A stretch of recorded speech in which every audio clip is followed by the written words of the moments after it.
By the fourth month, the Eclipse's artificial gravity system began to fail intermittently, and the ship's lights would flicker at random. Objects he swore he'd secured would drift into the middle of the cabin. Once, he found his journal floating open, pages torn out, though he hadn't touched it in weeks. And then there were the shadows. It started with a fleeting glimpse in the corner of his eye, a dark figure moving just beyond his line of sight. But as the days wore on, the figure grew bolder, lingering in doorways, standing at the edge of the observation window, staring into the endless void. Liam knew it couldn't be real. There was no one else aboard. But when he dared to confront it, the figure would vanish, leaving only the cold chill of fear in its wake. Desperation clawed at him. He pored over the ship's logs, searching for an explanation. That's when he discovered the anomaly they'd been sent to investigate had never been a simple stellar phenomenon. It was a signal, ancient, alien, and impossibly vast. It had drawn the asterisk Eclipse asterisk to it, and now it had him. The whispers became voices. Clear. Insistent.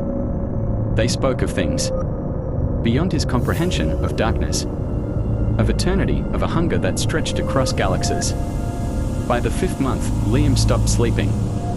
The figure no longer stayed at the edges of his vision. It stood over him as he lay strapped in his bunk, its faceless silhouette dripping with black ichor. When he tried to scream, it pressed a cold, impossibly heavy hand against his chest, silencing him. One day, the figure spoke. Its voice was a chorus, 1,000 overlapping tones that resonated in his bones. You belong to us now. Liam's final log entry was short. He appeared gaunt and hollow-eyed, his voice barely a whisper. I don't know where I am anymore. The ship, it feels alive, like it's breathing. The stars, they are gone. Only darkness remains. If anyone finds this, don't follow the signal. Don't. The feed cut off abruptly.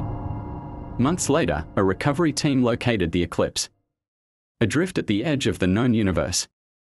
The ship was intact, but Liam was nowhere to be found. The logs were corrupted, save for his final entry.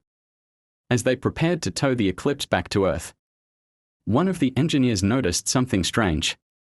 The observation window, fogged over from the ship's cold interior, bore the faint outline of a handprint. It was too large to be human,